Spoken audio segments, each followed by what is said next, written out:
Shalom Ibu Saudara kasih Tuhan. Shalom. Apa kabar pagi hari ini? Dahsyat luar biasa. Yes, dahsyat luar biasa. Saya percaya kita semua adalah orang yang diberkati Tuhan. Amin. Sepanjang 1 minggu kita telah melakukan segala aktivitas kita. Di dalam segala keterbatasan kita, tapi kita percaya bahwa Tuhan selalu ada bersama-sama dengan kita dan memelihara kehidupan kita. Amin. Hari ini kita mau datang pada Tuhan, kita mau naikkan syukur bagi Tuhan. Mari kita bawa hati kita, bawa roh dan jiwa kita untuk memuji dan memuliakan Tuhan. Agungkan dan besarkan Dia dengan segala kesungguhan hati kita. Mari kita berdoa. Bapa kami di dalam sorga, kami ucap syukur Tuhan buat segala kasih-Mu, kebaikan-Mu Tuhan. Penyertaan yang luar biasa sepanjang kehidupan kami, sepanjang 1 minggu ini Tuhan kami boleh rasakan, kami boleh nikmati. Dan pada hari ini Tuhan, kami hadir di tempat ini, dimanapun kami berada di rumah kami masing-masing, juga dalam tempat pekerjaan kami Tuhan. Dengan segala keterbatasan kami untuk kami beribadah Tuhan, tapi kami percaya Engkau yang selalu menuntun kami, memimpin kami dalam segala musim kehidupan kami Tuhan. Sehingga apapun permasalahan kami, apapun halangan kami, apapun keterbatasan kami Tuhan, kami tetap merasakan bahwa Engkau selalu hadir, ada dan bersama-sama dengan kami. Karena kami percaya 1-2 orang berkumpul di dalam nama-Mu Tuhan, situ Engkau hadir di tengah-tengah kami. Kami mau beribadah Tuhan, kami mau mengucap syukur, kami mau naikkan pujian kami, sorak-sorai kemuliaan kami hanya bagi-Mu Tuhan pada hari ini. Kiranya Engkau menerima segala ucapan syukur kami, pujian kami Tuhan, yang kami berikan di dalam hati kami. Terima kasih Tuhan, biarlah Engkau yang diagungkan dan dimuliakan. Hanya di dalam nama Tuhan Yesus Kristus kami siap memuji dan memuliakan Tuhan. Haleluya. Mari umat Tuhan semua kita sama-sama katakan amin.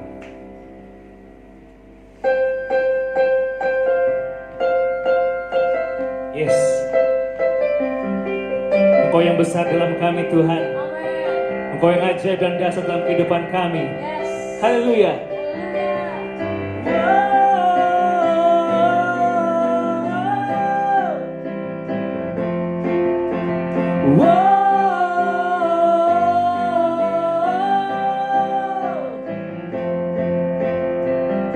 Selangkah demi selangkah ku maju tiada lelah, sekalipun ku berjalan dalam lembah kekelaman. Ku tak takut, ku tak gentar, semua musuh gemetar.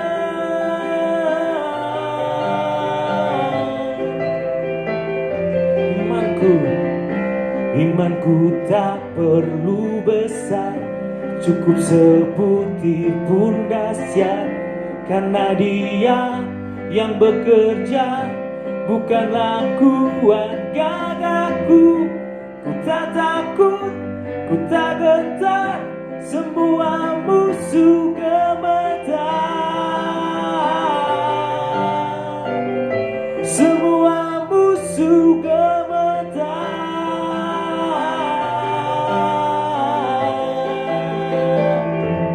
Yesus Tuhan, Engkau yang selalu bekerja di dalam hidupku dan telah menjadi kuatku. Sekarang aku selalu kan meninggikanmu, kesetiaanmu besar di dalam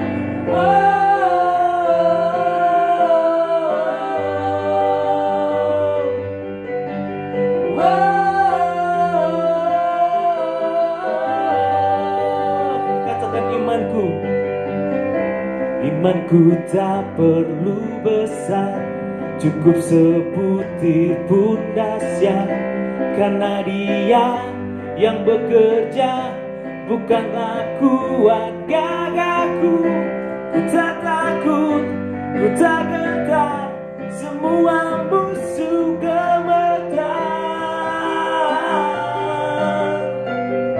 Semua musuh gemetar. Oh Yesus, Yesus Tuhan, Engkau yang selalu bekerja di dalam hidupku dan telah menjadi kuatku.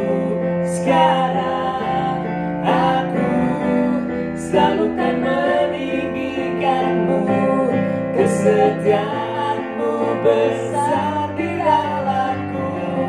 Yesus Tuhan, Engkau yang selalu bekerja di dalam hidupku dan telah menjadi kuatku.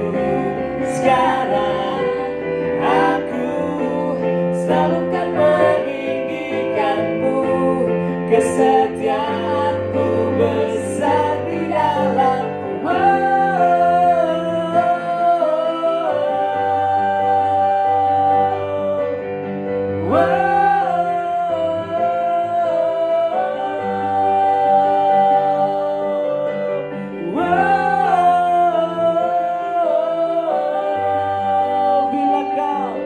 Bila kau di sisiku, pada siapa ku takut? Karena Kaulah perisai dan kuatku. Bila kau di sisiku, pada siapa ku takut? Karena Kaulah perisai dan kuatku. Bila kau di sisiku, pada siapa ku takut? Karena Kaulah perisai dan kuatku.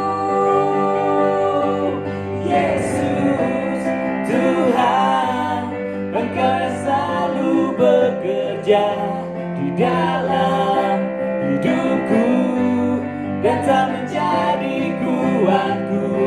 Sekarang aku selalu kan meninggikanmu, kesetiaanmu besar di dalamku. Kau besar di dalamku, Kau besar di dalamku.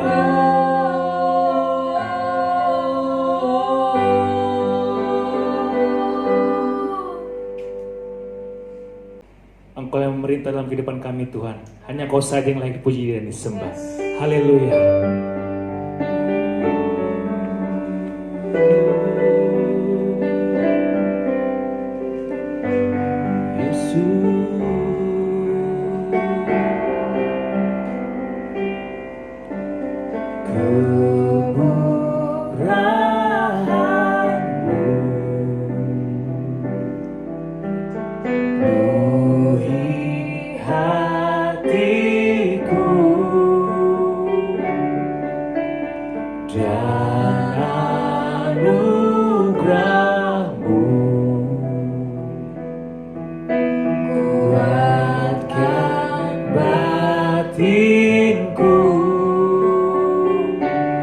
Kau ku perlukan Tuhan, sujud menyembah ku serukan. Mari angkat tanganmu, katakan Kau saja Tuhan.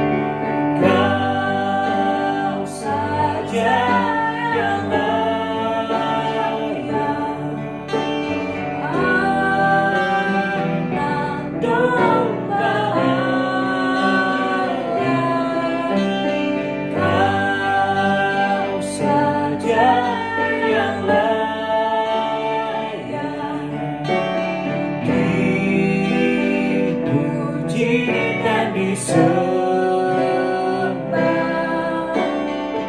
Rajaku memerintah sampai selamanya.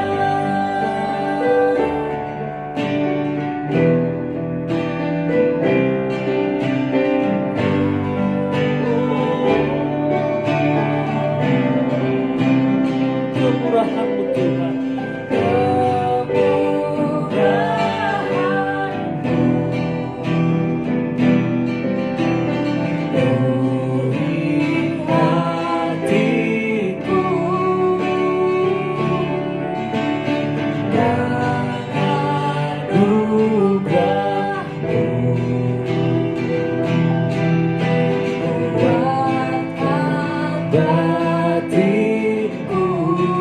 Kau ku perlu.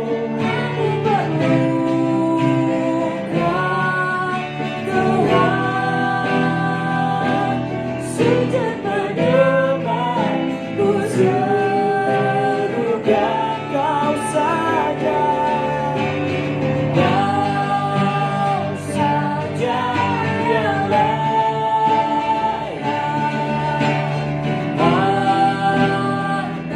untuk berharap. kau saja, Kau saja yang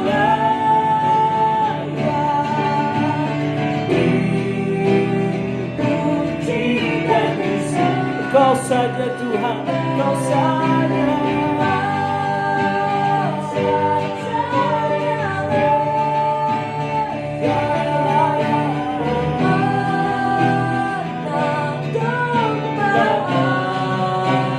Kau saja,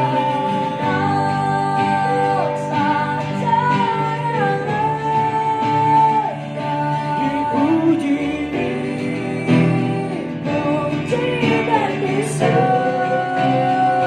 Rajaku, Rajaku meminta sampai kau saja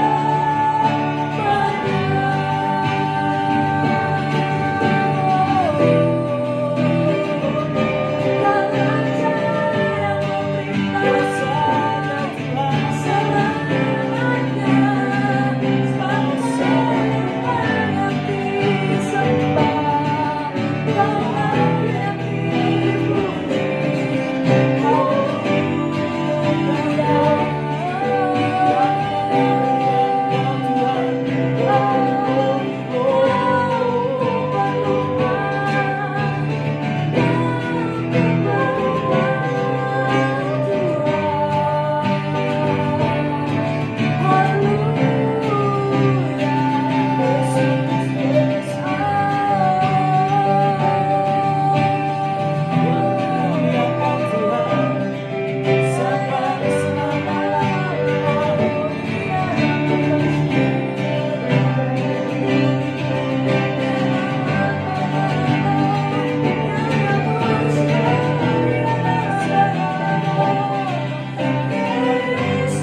Yang layak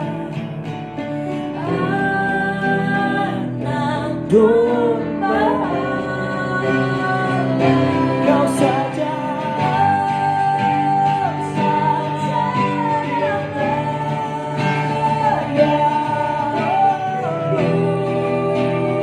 dipuji dan disembah. kau saja, kau saja.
Kita akan masuk lebih dalam untuk terima kebenaran firman Tuhan.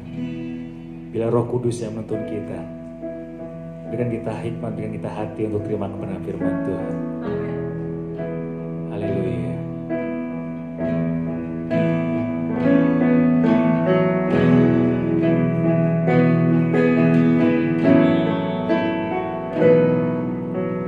Bila Rohmu bekerja, tak ada yang mampu menahannya. Pribadi yang agung dan mulia, tercurah untuk hati yang terbuka. Bila Rohmu berkarya, hati yang keras dilembutkan. Tak ada yang mampu hentikan kuasa-Mu bekerja. Ini waktu-Mu, ini waktu-Mu, Roh Kudus memenuhi setiap hati yang haus akan-Mu. Ku lakukan perkara yang mustahil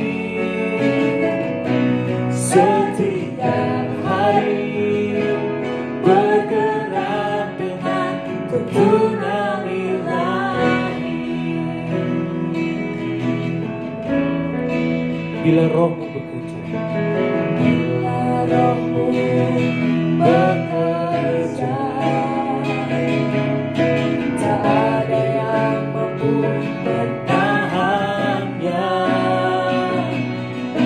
Pribadi yang agung dan mulia,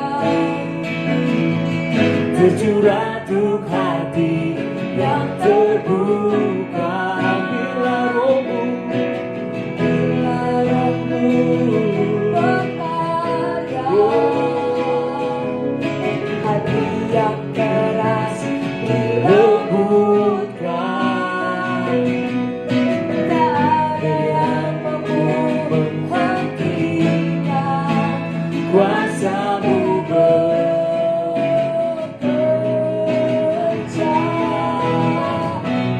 Untuk waktu-Mu, Roh Kudus memenuhi setiap hati yang haus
setiap hari bergerak dengan tuntunan ilahi.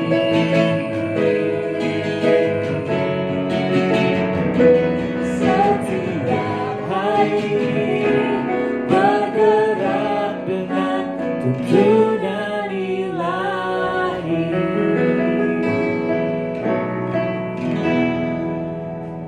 Shalom. Shalom. Ya, kita ketemu lagi hari ini di sesi kedua ya Kak Bita hari ini ya. Kita masih membahas tentang karya Roh Kudus dalam kehidupan kita ya kan. Yes. Tuhan sudah naik kemarin Kamis, Tuhan sudah naik, kita udah peringati peringatan kenaikan Tuhan Yesus, dan hari ini kita mau terusin lagi. Kita melanjutin lagi pembicaraan kita, sharing kita tentang Roh Kudus. Nah, Iya.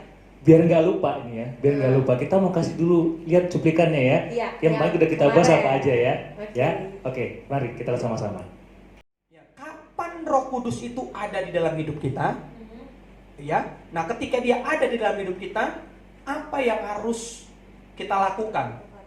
Roh Kudus itu kapan adanya dalam kehidupan kita, kehidupan orang percaya, adalah sejak kita percaya kepada Tuhan Yesus Kristus, maka sejak saat itu Roh Kudus turun dan ada di dalam hidup kita. Ya, Roh Kudus itu ada hanya bagi orang-orang tertentu, ya kan? Ya, ya. Hanya orang-orang yang pelayanan mungkin, yang rajin Di gereja. di gereja, ya kan? Ya pendeta, Iya. ya nggak ada ayatnya begitu.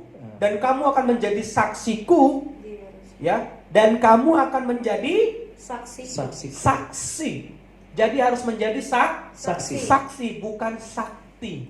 Menjadi saksi, terutama saksi dalam perbuatan dan perkataan. Di rumah pun karya Roh Kudus bagi orang percaya itu apa aja sih yang membuktikan bahwa dia ada dalam hidup kita? Itu kan paling penting. Iya, betul. Ya kan? Nah, yang pertama adalah karya Roh Kudus dalam hidup orang percaya itu adalah dia menginsafkan manusia dan memateraikan keselamatan. Artinya yang kedua, apa karya Roh Kudus? Yang kedua itu adalah menolong dan menghibur orang percaya. Ada. Yang ketiga tadi yang saya bilang tadi.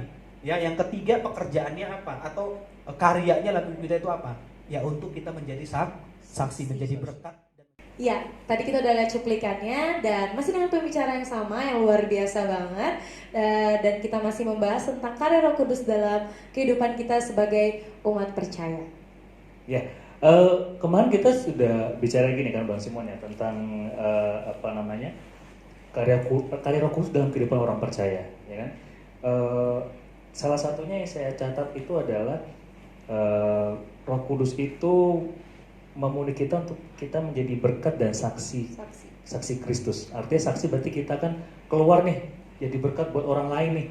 Nah, Roh Kudus itu kasih bekal kita apa sih maksudnya? Bahasa gampangnya lah, ya kan, kita mau pergi, mau orang tua kalau mau pergi suruh anaknya pergi juga pasti dibekali dulu ya, makan atau apa ya anak sekolah gitu ya. Nah, kalau Roh Kudus ketika membuat kita menjadi saksi buat orang lain, kita dibekali apa sih oleh Roh Kudus ini, Bang Simon?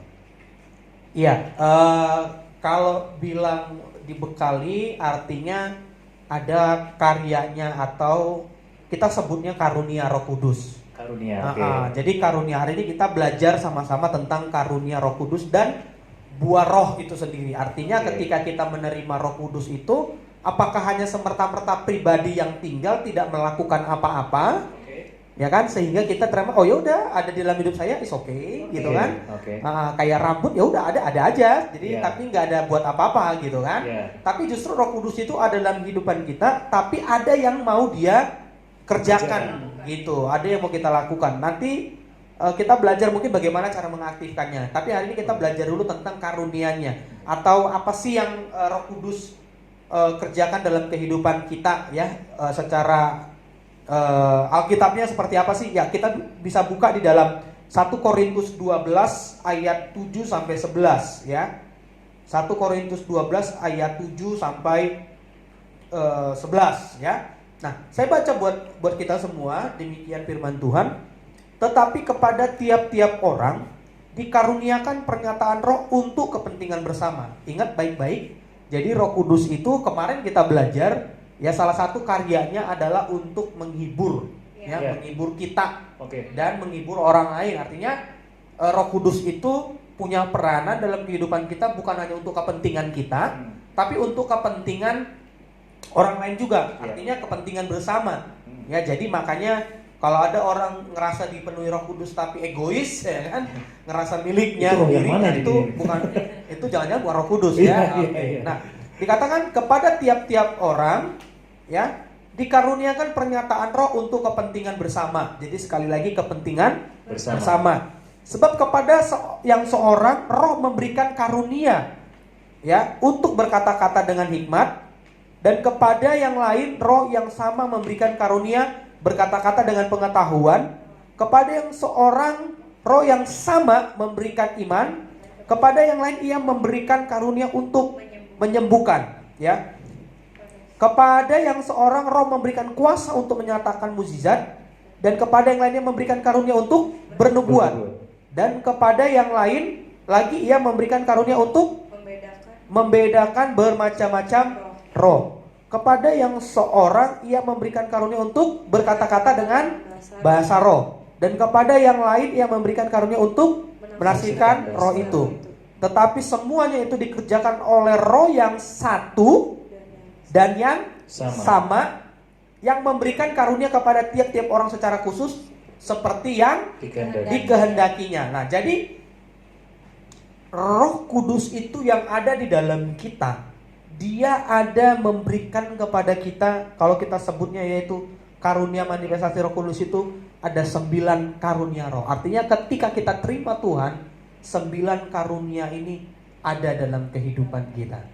Ya, roh apa aja itu? Tadi kan kita sudah melihat dia di 1 Korintus 12 ayat 7 sampai 11 tadi. Ya, ada karunia pewahyuan. Kita bagi jadi 3 bagian ya. 9 tapi kita bagi 3. Ya, karunia pewahyuan yaitu kata-kata hikmat. Jadi begini. Ya, kata-kata hikmat. Jadi begini, orang yang dipenuhi Roh Kudus itu ya tandanya bukan hanya sekadar bisa berbahasa roh, tapi itu hanya salah satu.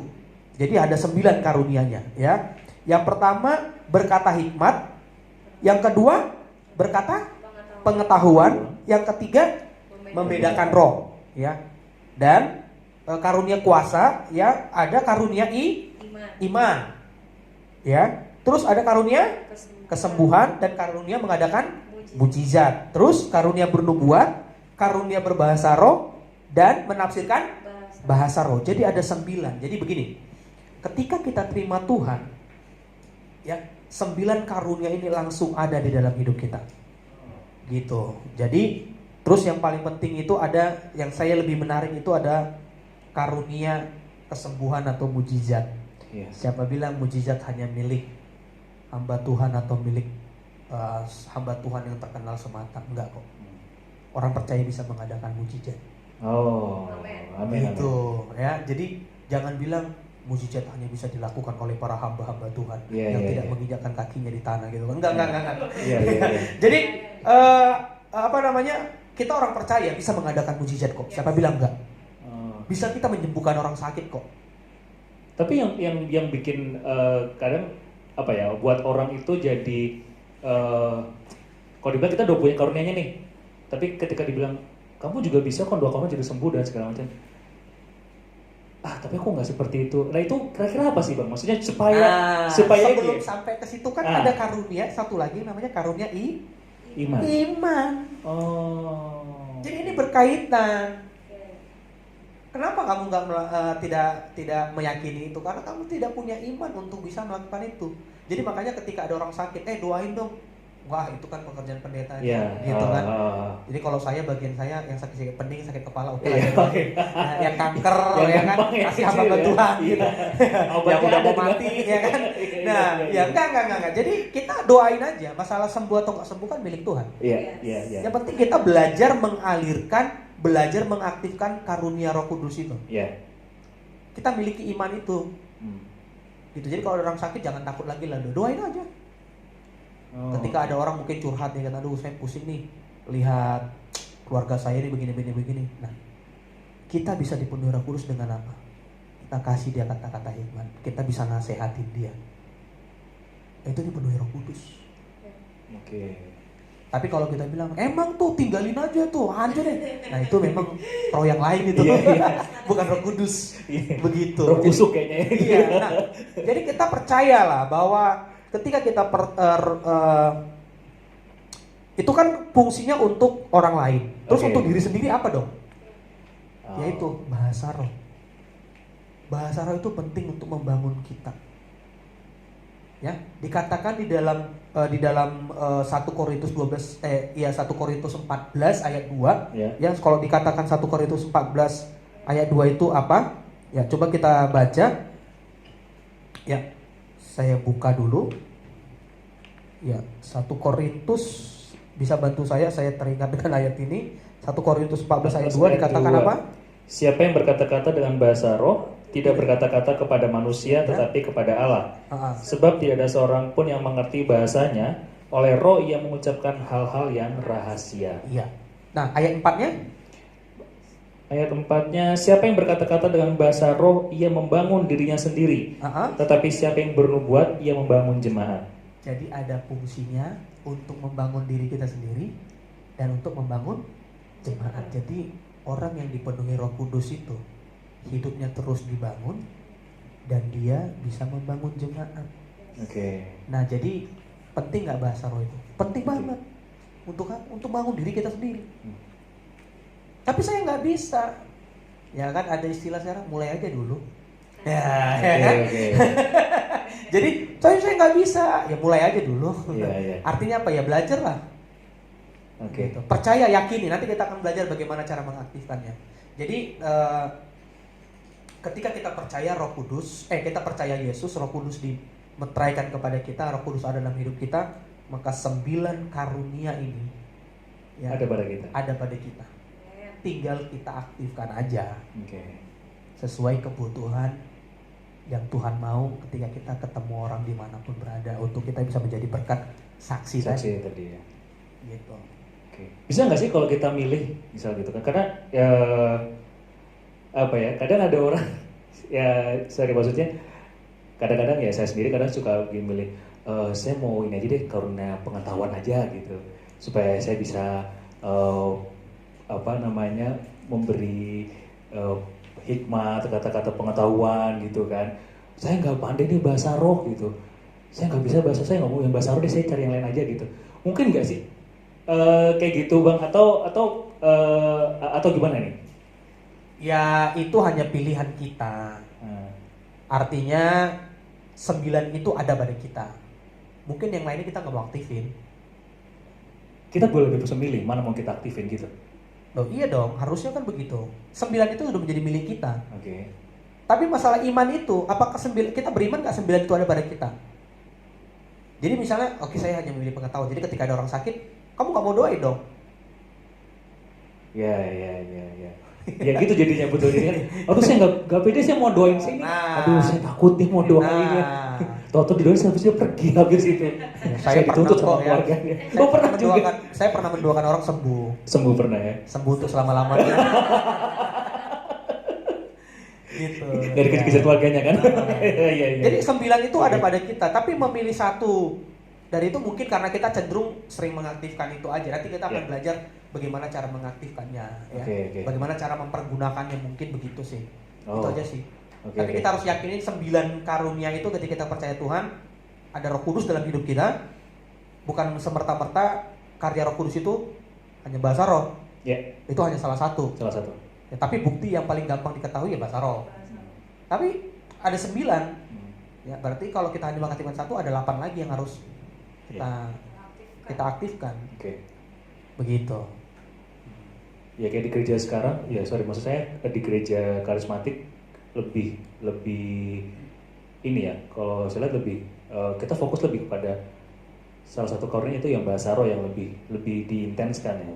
Nah, kalau tadi dibilang itu kan untuk membangun diri ya. Sebenarnya ada nggak sih alasan lain fokusnya lebih banyak ke arah situ selain mungkin misalnya hikmat, pengetahuan, kemudian iman, kesembuhan, mujizat itu?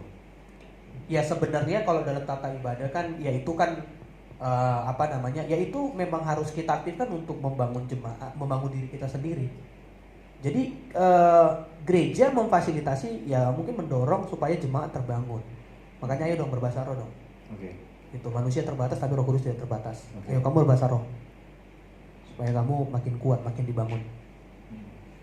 Begitu. Jadi kalau dibilang cuman itu aja, ya enggak sih. Saya kira enggak lah ya. Banyak gereja kok melakukan mujizat juga, banyak juga memberikan kata-kata hikmat. Jadi enggak lah. Gitu. Jadi semuanya harus kita percaya 99 itu ada dalam kehidupan kita sebagai orang percaya. Iya, amin. Oke. Iya, nih sekarang kita mau nanya nih ke Bang Lori. Tadi kan kita udah dengar pemaparan dari Bang Simon bahwa ada 9 karunia gitu. Nah, Oke. dalam dunia Kerja, perkantoran ya. atau Iya. pekerjaan nih, Bang, karunia mana sih yang lebih sering dipakai atau karunia mana sih yang Lebih aktif ya dipakai. Iya, lebih aktif dipakai gitu. Oh, bahasa roh aja gitu begitu masuk kantor gitu. Iya, Kan bisa berapa gitu ya. Nggak lucu kali ya. Iya gitu. Nggak lucu Gimana kenapa gitu ya? Iya, kenapa aneh oke. gitu kan. Jadi gimana nih buat menurut Bang Taufik? Ya, Roh Kudus itu memang suatu pribadi Allah ya yang sangat kita butuhkan. Apalagi di era milenial ini, Ya. tantangan-tantangan tuh bagi generasi muda kita, bahkan bagi dewasa muda itu Roh Kudus itu sangat penting buat kita. Nah, seperti tadi Bang Simon bilang ada 9 karunia roh, dan tadi Bang Simon membahas tentang bahasa roh. Itu bahasa roh itu sangat penting bagi kita sebagai orang yang percaya. Nah, kalau buat saya di dalam dunia sekuler, saya melihat bahasa roh itu merupakan pintu gerbang untuk bisa karunia lain itu berpotensi untuk aktif. Oke. Nah, kenapa saya bilang merupakan pintu gerbang? Bahasa roh itu berfungsi untuk membangun diri kita sendiri. Ya.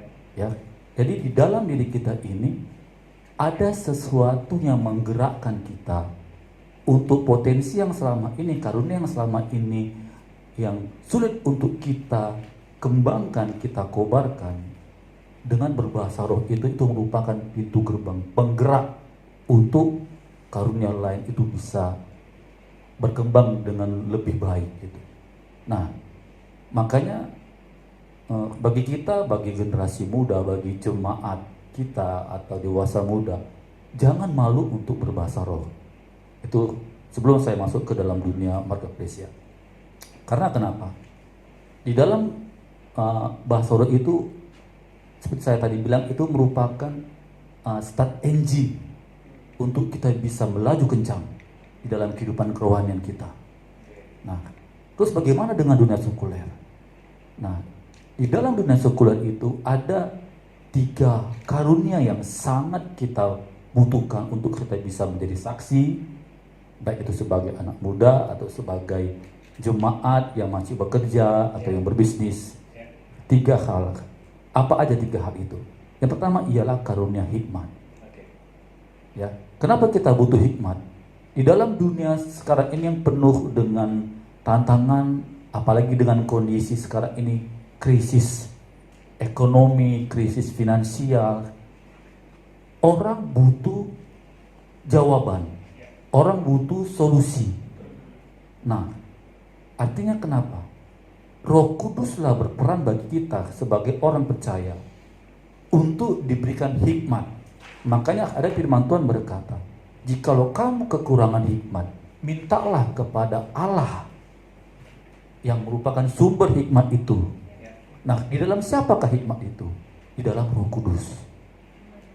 Nah, di saat kita Roh Kudus memberikan kita hikmat, kita bisa menjadi solusi bagi orang lain, bagi tempat perusahaan di mana kita bekerja, bagi bisnis di mana kita melakukan usaha. Karena ada hikmat Roh Kudus. Yang kedua apa? Karunia pengetahuan.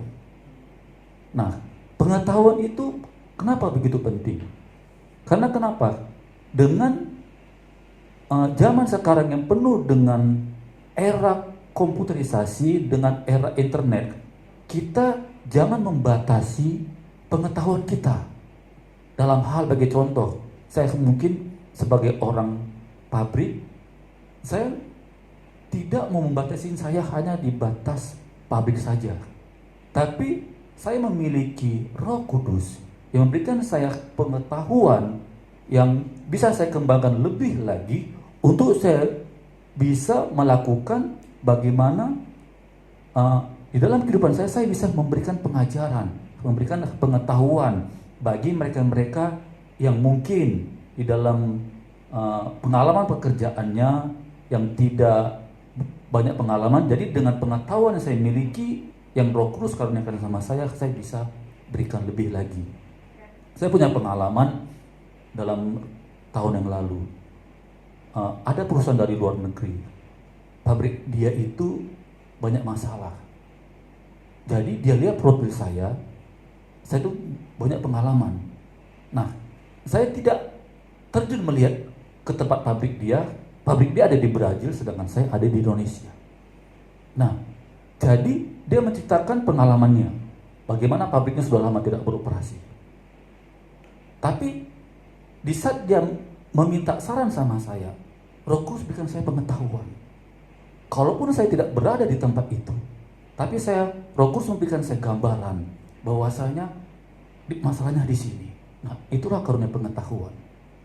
Jadi di saat saya tidak berada di tempat itu, tapi Roh Kudus memberikan saya pengetahuan bahwasanya kamu punya masalah di sini, perbuatlah ini dan ini.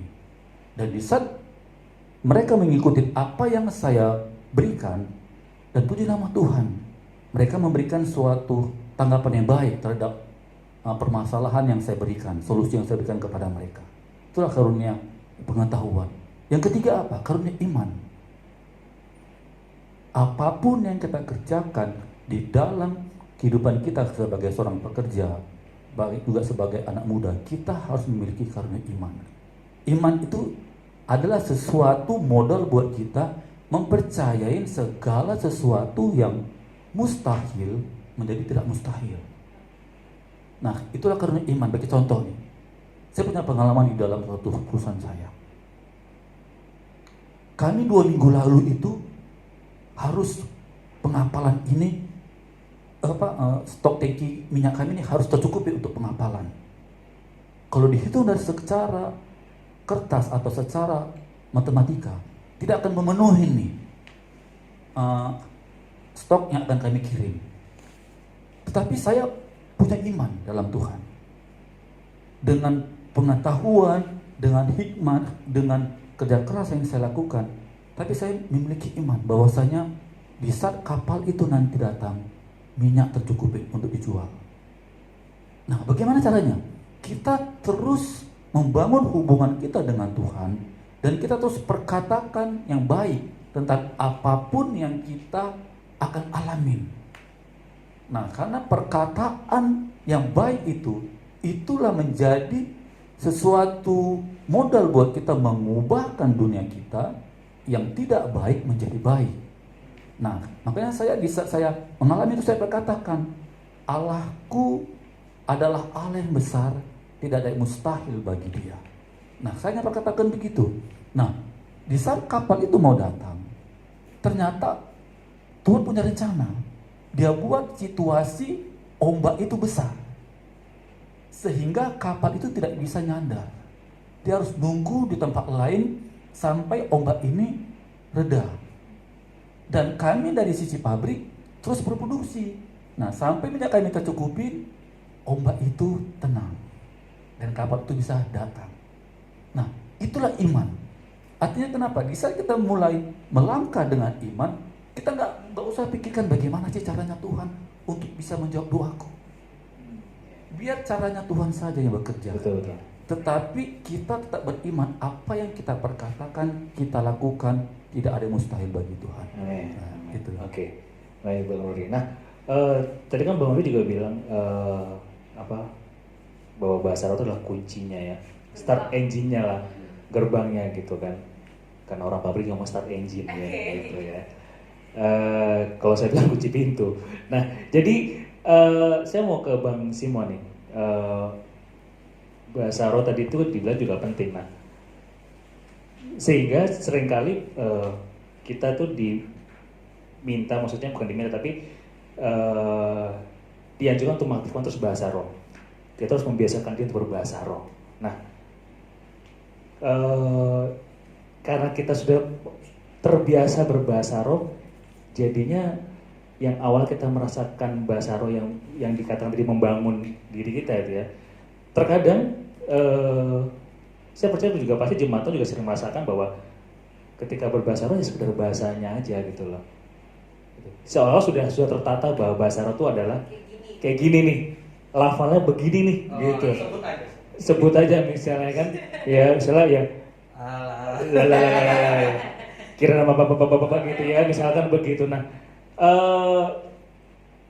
ada nggak sih maksudnya supaya kita ketika kita berbahasa roh itu kita betul-betul merasakan itu ya, maksudnya yang rasanya terbangun buat pribadi kita ya, pribadi kita terbangun gitu. Jadi nggak cuma sekedar bahasanya aja, karena itu udah terbiasa, aku udah tahu kok bahasa roh seperti ini, udah gitu aja kok, tinggal bilang gitu kan. Nah, gimana? Ada nggak sih Bang?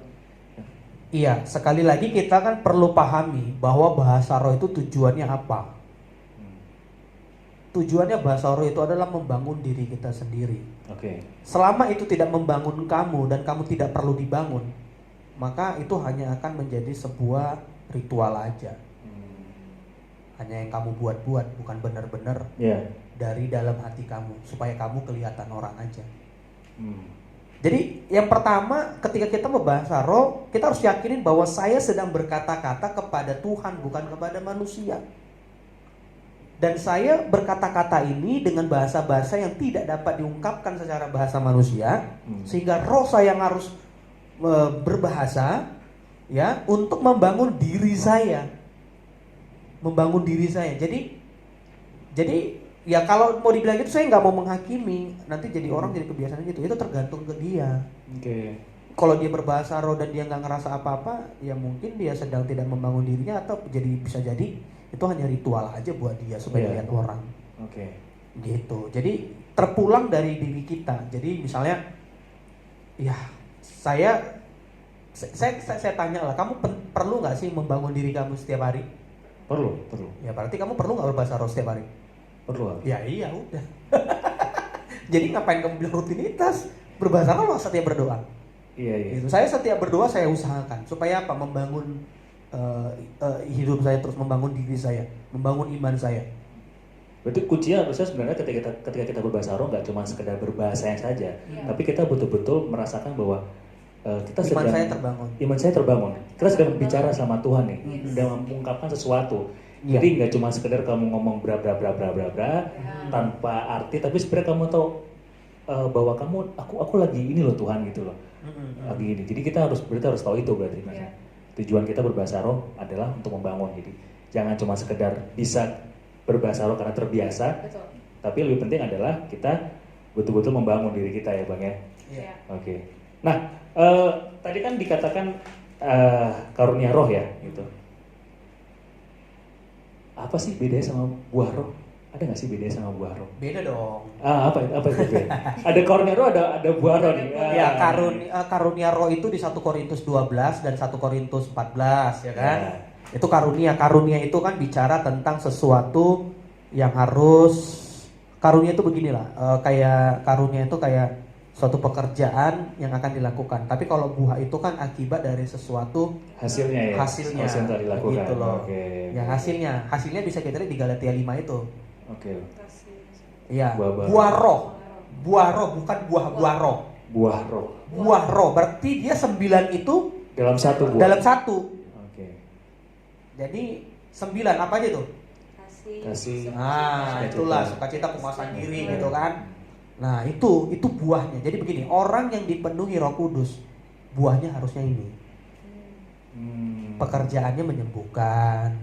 Oke. Begitu, pekerjaannya itu memberikan hikmat, pekerjaannya itu kata-kata pengetahuan, pekerjaan berbahasa roh. Buahnya kasih, sukacita. Jadi orang yang dipenuhi Roh Kudus itu harusnya sukacita, damai, lemah lembutan, kebaikan. Jangan orang merasa dipenuhi Roh Kudus tapi bahasanya kotor ya kan, roh mana yang memenuhi dia gitu. Gitu. Jadi itu buahnya. Buah itu kan akibat dari apa yang kita tanam, kita kerjakan gitu. Nah mungkin saya eh, mau bagaimana sih kita mengaktifkan karunia Roh Kudus yang ada dalam hidup kita. Oke. Nah, itu kan penting ya. Sebagai kita orang percaya. Oke, saya kan mungkin gini. Oke, saya percaya ada Roh Kudus dalam hidup saya, tapi saya nggak bisa mengaktifkan karunia ini. Gimana sih caranya gitu Iya, kan? iya. Bagaimana cara saya mengaktifkan karunia Roh ini? Nah, kita harus lihat kembali ke Alkitab. Ya, kita harus lihat Alkitab. Kita baca dalam Yohanes 7 ayat 38 sampai 39. Dikatakan demikian. Barang siapa percaya kepadaku, seperti yang dikatakan oleh kitab suci, dari dalam hatinya akan mengalir aliran-aliran air hidup. Yang dimaksudkan ialah roh yang akan diterima oleh mereka yang percaya kepadanya. Sebab roh itu belum datang karena Yesus belum dimuliakan. Jadi dikatakan demikian, dari dalam hatinya mengalir aliran-aliran air itu. Karunia-karunia itu. Jadi begini, karunia Roh Kudus itu aktif bukan dari luar ke dalam, tapi dari dalam ke keluar. Ibaratnya begini, kalau kita punya selang air nih, ya kan? Air ini sudah ngalir belum? Belum. Ngalir nggak misalnya dari sumbernya? Sudah ada belum airnya? Sudah ada airnya. Sudah Iya, ada. oh. Tapi sudah keluar belum? Belum. Gimana supaya cara keluar? Buka keran. Putar kerannya. Gimana cara mutar kerannya ini? Ya itu yang kita sebut dengan mengaktifkan. Nah, firman Tuhan ini bilang begini, dari dalam. Nah, sering sekali orang ngerasa bahwa untuk dia bisa dipenuhi Roh Kudus perlu dukungan bantuan dari luar. Mungkin musik yang agak sadu-sadu, ya kan? Itu supaya membangkitkan, supaya dia bisa berbahasa roh. Berarti kan itu dari luar ke dalam. Harusnya bahasa roh itu kan dikatakan apa? Karunia Roh Kudus itu dikatakan apa? Dari dalam hatinya. Jadi dari hatinya. Nah, pertanyaannya begini, di dunia pekerjaan seperti kata Pak Roni tadi, bisa nggak di pekerjaan kita berbahasa roh? Bisa, dalam hati aja. Kita tinggal aktifin, nggak perlu dukungan musik yang sadu-sadu, yang agak bikin merinding-merinding, ya kan? Kita tinggal berbahasa roh. Gitu. Okay. Saya juga di jalan sering, gitu. Tapi itu dari dalam, jadi nggak perlu bantuan dukungan dari luar. Makanya kalau selama ini, kalau mungkin para WL yang ngerasa kalau jemaat, aduh kayaknya jemaat nggak dilawat Tuhan, itu urusan dia lah. Iya. Oke. Kalau dia selama dari dalam hatinya ingin mengalirkan karunia-karunia Roh Kudus, mau siapapun yang berdiri di depan, saya ingin mengalirkan. Karena ini dari dalam, kan dikatakan dari dalam. Mengalir ke keluar, bukan dari luar mengalir ke dalam. Nah, jadi kita harus pastikan kita mau alirkan lewat apa? Ya kita lewat kebutuhan di lapangan. Gitu. Jadi ketika kita sudah ada dipenuhi Roh Kudus, 9 karunia sudah ada di dalam hidup kita. Kita ketemu orang sakit, kita doakan karunia kesembuhan mengalir, kita lepaskan. Ya kan? Ada orang yang lagi bingung arahnya, nggak tahu kemana, kita keluarkan perkataan hikmat. Kita menghadapi masalah seperti Pak Rory tadi, ini gimana nih? Ya kan, sementara produksi kayaknya nggak mencukupi, kita aktifkan karunia iman. Gitu, ada perusahaan di sana, saya nggak perlu ke sana, saya aktifkan karunia pengetahuan. Jadi 9 ini ada dalam hidup kita. Nah, bagaimana cara mengaktifkannya? Yang pertama, kita harus tinggal buka kerannya. Nah, sebelum kita buka kerannya, kita pastikan dulu, ya, kita pastikan apa? Kita pastikan tidak ada penghalang-penghalangnya. Apa sih penghalang-penghalang sehingga karunia dan buah Roh Kudus itu tidak bisa mengalir keluar? Penghalang yang pertama itu apa? Kepahitan. Ya, masih ada akar pahit. Makanya orang kalau akar pahit itu sulit kayaknya berdoa. Pasti itu. Ya. Pasti sulit berdoa. Jadi pastikan dulu tidak ada akar pahit dalam hidup kita. Ya. Terus apa lagi? Penyembahan berhala. Karena Roh Kudus itu suci. Nggak bisa disandingkan dengan yang lain. Ya, jadi jangan ada berhala-berhala lain. Yang ketiga apa? Ketakutan. Aduh, Pak. Aduh, nanti bisa nggak ya? Saya berbahasa roh ini. Aduh, kayaknya nggak bisa deh. Aduh, gimana ya? Aduh, malu nanti orang bilang apa? Nah itu penghalang-penghalang sehingga nggak bisa kita aktifkan. Dan yang terakhir apa? Ketidakpercayaan. Nggak percaya. Ah, masa sih saya bisa? Wah kayaknya nggak bisa deh. Nah itu penghalang sehingga karunia itu tidak bisa bermanifestasi. Karunia itu bisa keluar, tidak bisa diaktifkan. Itu penghalangnya. Jadi pastikan dulu penghalang ini tidak ada dalam hidup kita, maka akan mengalir. Nah buat jemaat mungkin untuk bisa memulainya, mungkin untuk membangun diri sendiri, mungkin bisa berbahasa roh. Di rumah ketika kita berdoa, ya kita mulai menyembah Tuhan, mulai pelan-pelan aja aktifin. Pastikan keempat penghalang ini gak ada dalam hidup kita. Buang, tapi bilang Tuhan saya mau mengalirkan ini. Mulai aja. Mulai berbahasa, mulai nyembah Tuhan dulu, ya. Kan gak perlu musik yang mendukung gitu, gak. Mulai aja nyembah. Ya saya di rumah saya gak bisa main gitar, saya gak bisa main musik. Gimana gitu kan, saya nyembah. Tapi saya bisa ngalamin hal itu karena saya dipenuhi Roh Kudus, saya berbahasa roh. Ya walaupun gak ada musik yang mendukung, saya mulai nyembah. Gak terasa udah 1 jam aja gitu kan. Nah, saya mulai nyembah. Jadi pastikan keempat penghalang itu gak ada dari dalam. Jadi dari dalam kita ingin mengalirkan keluar, bukan dari luar ke dalam. Jadi dari dalam hatinya. Jadi pastikan keempat penghalang ini ibaratnya kalau air di keran itu, pastikan kerannya bisa dibuka, tidak ada karat, ya kan? Tidak ada yang menghambat supaya air itu bisa keluar. Penghambatnya apa? Yaitu kepahitan, ya kan? Ketidakpercayaan, ketakutan, penyembahan berhala, gitu. Jadi jangan takut, ya kan? Kalau anak-anak sekarang bilang apa? Mulai aja dulu, ya kan? Jadi mulai aja, jangan takut. Jadi ketika kita dipercayakan pelayanan, mulai aja. Mulai aja dulu, gitu. Roh Kudus nanti akan tuntun dan tolong kita.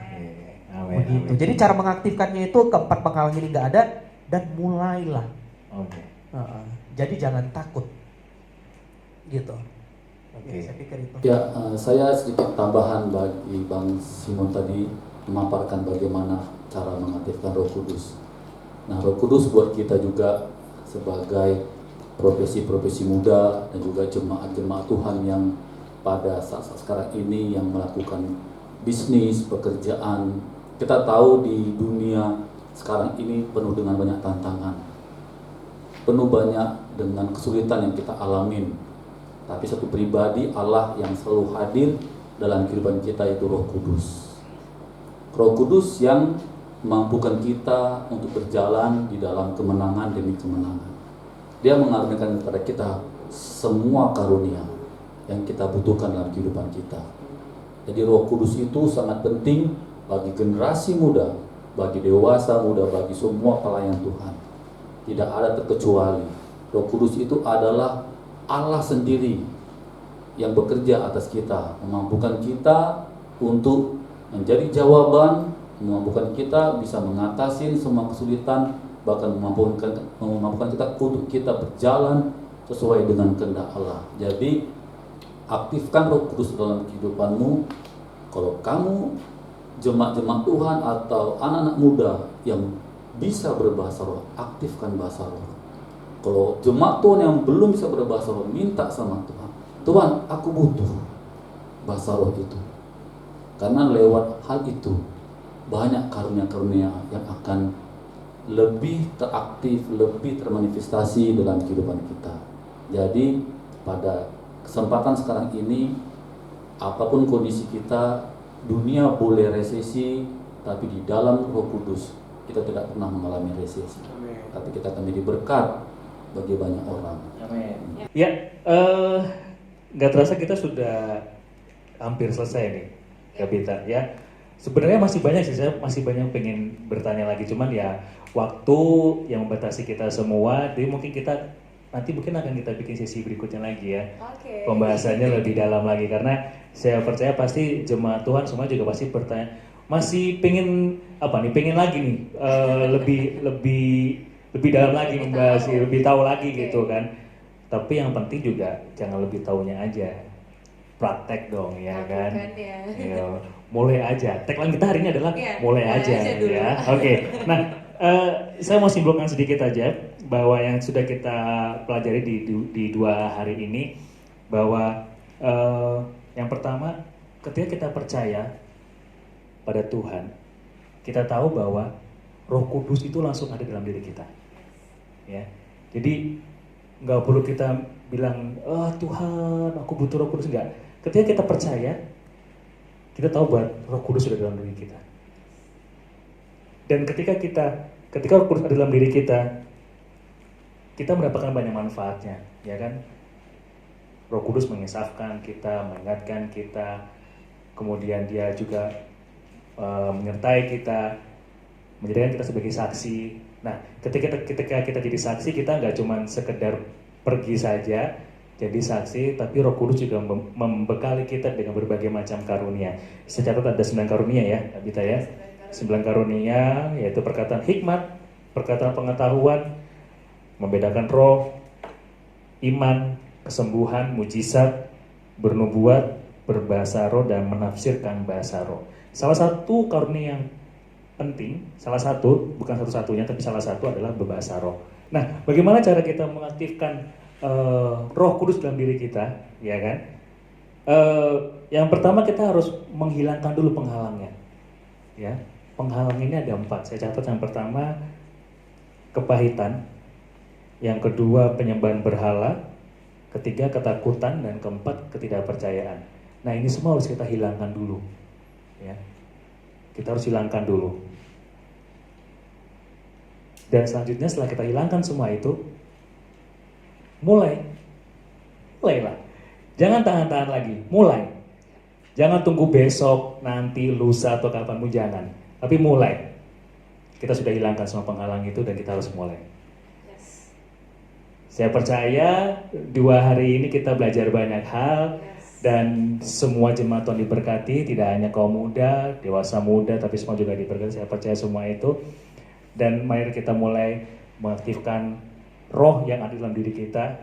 Kita punya 9 karunia roh, dan kita aktifkan semuanya itu. Dan saya percaya kita akan jadi saksi, kita jadi berkat buat orang lain. Amin. Sekali lagi terima kasih Bang Simon, Bang Rory, terima kasih buat waktunya 2 hari ini menemani kita ya di talk show ini, ya kan. Kiranya Tuhan berkati Bang Rory juga Bang Simon cuma dalam pekerjaan, dalam pelayanannya semakin luar biasa. Haleluya. Oh, itu aja, Kak Bita. Mungkin ada lagi?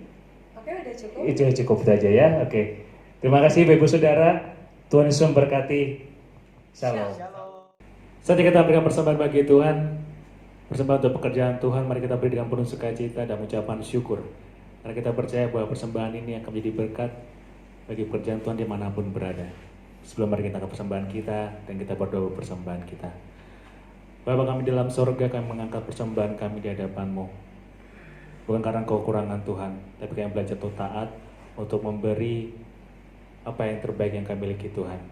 Dengan penuh ucapan syukur, dengan penuh sukacita, dengan penuh kerelaan Tuhan kami memberikan persembahan ini bagi pekerjaan Tuhan dimanapun berada. Karena kami percaya dan kami tahu Tuhan, pekerjaan-Mu membutuhkan banyak daya, membutuhkan banyak upaya Tuhan. Dan kami ucap syukur Bapa kalau kami bisa memberi hingga hari ini, hingga saat ini.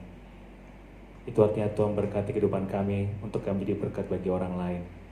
Terima kasih Tuhan. Kiranya persembahan menjadi berkat bagi pekerjaan Tuhan dimanapun berada, bagi rumah Tuhan, menyediakan makanan bagi rumah Tuhan.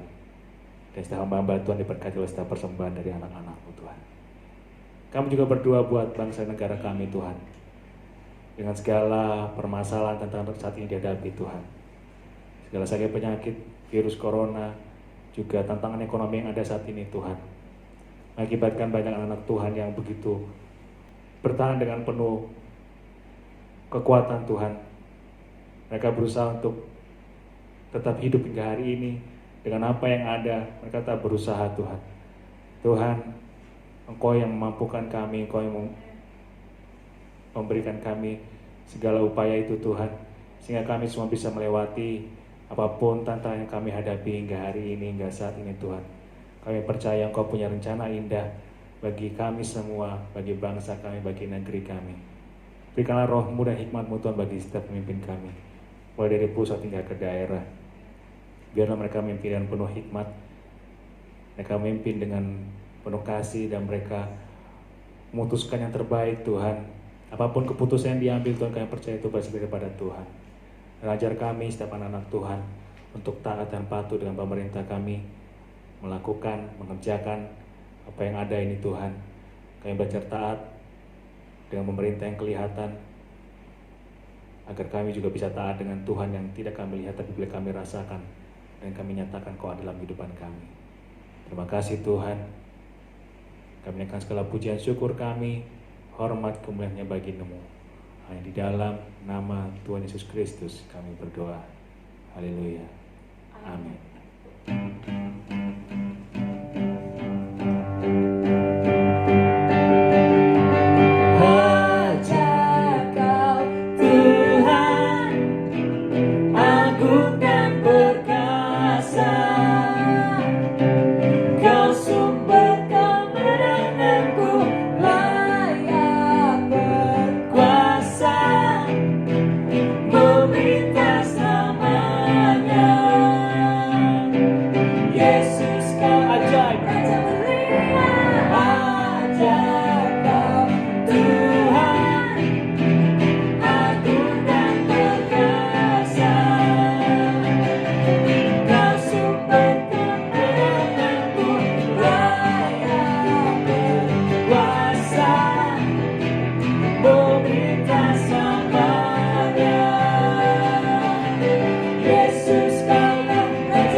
Kita akan akhiri ibadah kita pada saat ini, Bapak Saudara. Mari, setelah ini kita akan keluar ke dunia kehidupan kita masing-masing. Bawalah kemuliaan hanya bagi Tuhan kita. Haleluya.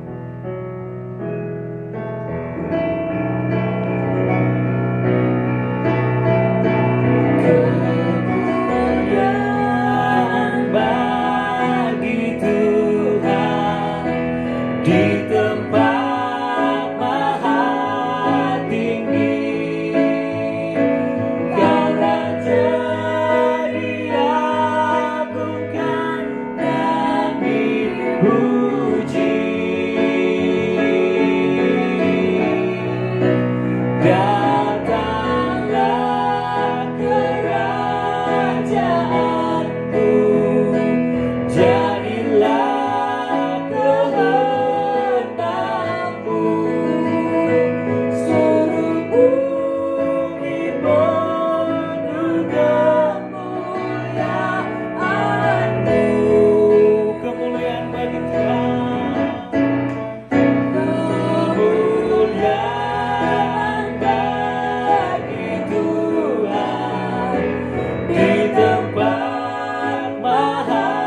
Bapak Ibu Saudara, saya percaya kita diberkati selama 2 hari ini lewat talk show Yesus Naik, Roh Kudus Turun yang dibawakan oleh tim Revive Generation GBI Balikpapan Baru.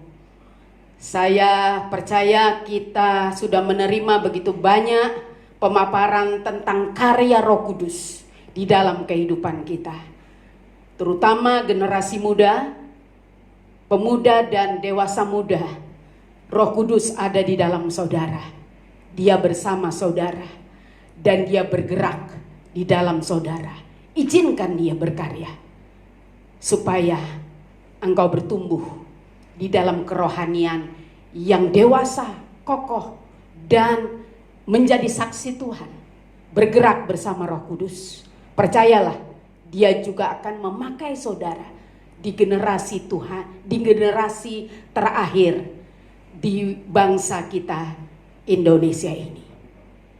Saya percaya saudara tidak hanya mendengar, tetapi melakukan kebenaran ini di dalam kehidupanmu. Bergerak bersama Roh Kudus setiap hari. Tuhan memberkati kita. Mari Bapak Ibu Saudara, kita akan akhiri ibadah kita, bangkit berdiri dan arahkan hatimu kepada Tuhan. Angkat kedua belah tanganmu. Kasih karunia dan damai sejahtera dari Allah Bapa, kasih yang sempurna dari Tuhan Yesus Kristus, pertolongan, penghiburan, kekuatan dari Allah Roh Kudus turun menaungi engkau, memberkati engkau pada waktu masuk, memberkati engkau pada waktu keluar, dan apa saja yang dikerjakan tanganmu diberkati Tuhan dan dibuat Tuhan berhasil. Dan penyertaannya bagimu mulai hari ini sampai Tuhan Yesus datang kedua kali. Di dalam nama Tuhan Yesus Kristus. Mari yang percaya dan sudah diberkati, sama-sama kita katakan amin. Selamat siang dan selamat hari Minggu. Tuhan menyertai kita semua. Pada kesempatan ini saya sebagai gembala dan seluruh jemaat Gereja Bethel Indonesia Balikpapan Baru mengucapkan selamat Hari Raya Idul Fitri bagi saudara-saudara kami yang merayakannya, dan kami mohon maaf lahir dan batin.